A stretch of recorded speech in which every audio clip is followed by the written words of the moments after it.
Hi guys, it's me Nick or Manong. Welcome to my YouTube channel. This is my unconventional review of my iPhone Air. We are here in Discovery Gardens, the beautiful Discovery Gardens. Wow, beautiful talaga.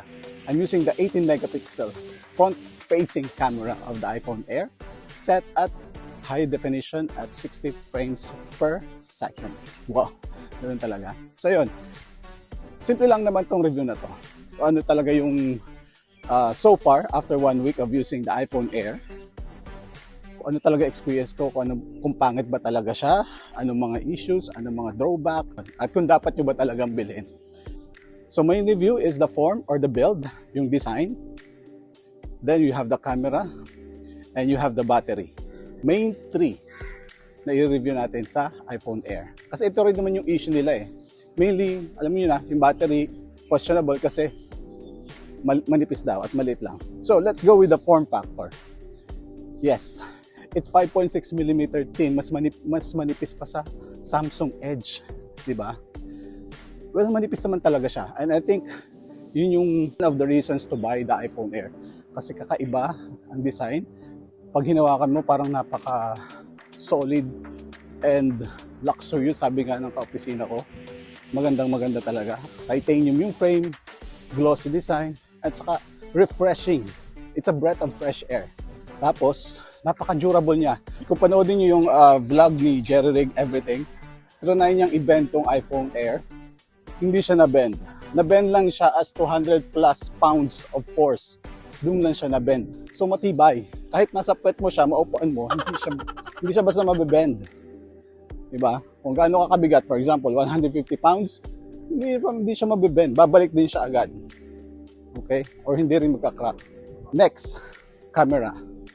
Well, the iPhone Air has 2 cameras only. The first one is the front-facing camera.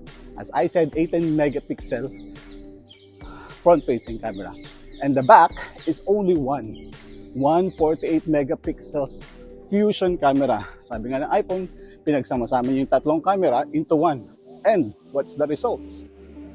Well, very impressive. For me, sa akin, it's very impressive compared sa ibang tatlo o dalawang may camera iPhone. Siguro depende na lang kung anong klase kayong user. Pero for me, based on my test, yung sa low light, sa gabi, maganda yung camera, maganda yung result ng photos. And papakita ko dito, kayo na lang din ang mag-judge kung maganda talaga siya o hindi.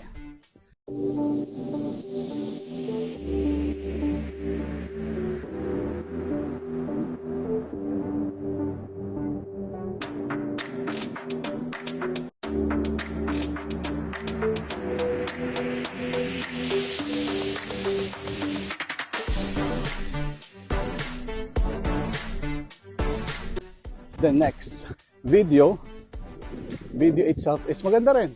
So kayo mag-judge sa video na to kung gaano kaganda yung front-facing camera. And yung front-facing camera is having enter stage camera, wherein hindi mo na kailangang i-landscape ang phone para lang mas malaki ang view.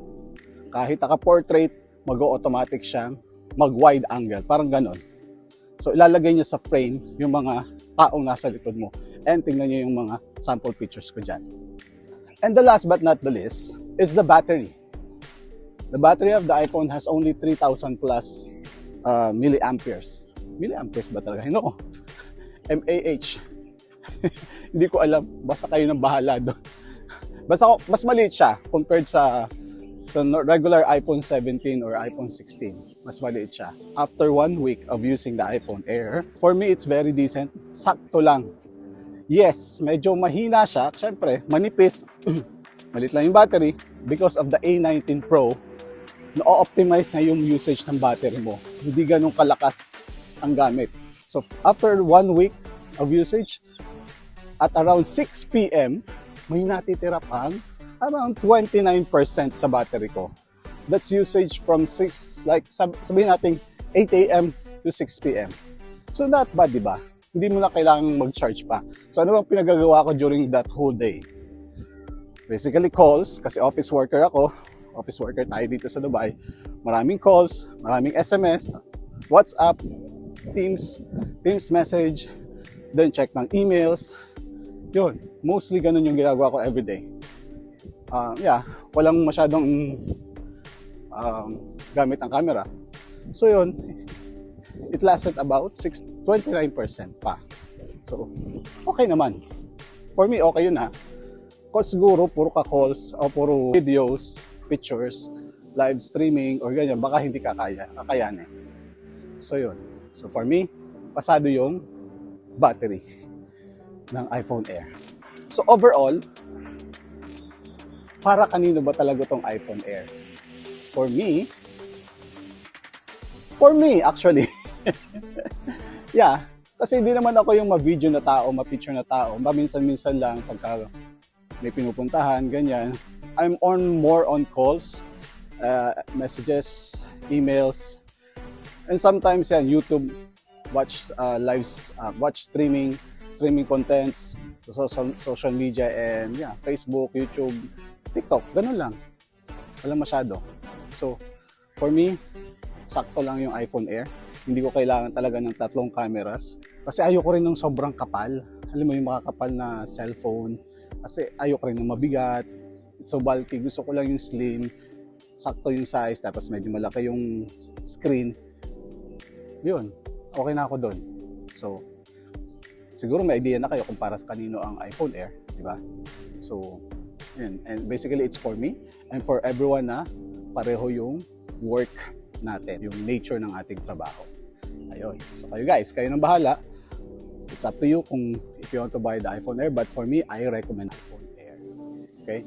So kung meron pa kayong doubts or second thoughts, so sana nakatulong to para mag-decide kayo kung bibili kayo ng iPhone Air. So that's it guys. I hope you enjoyed this video and see you in the next one. Bye!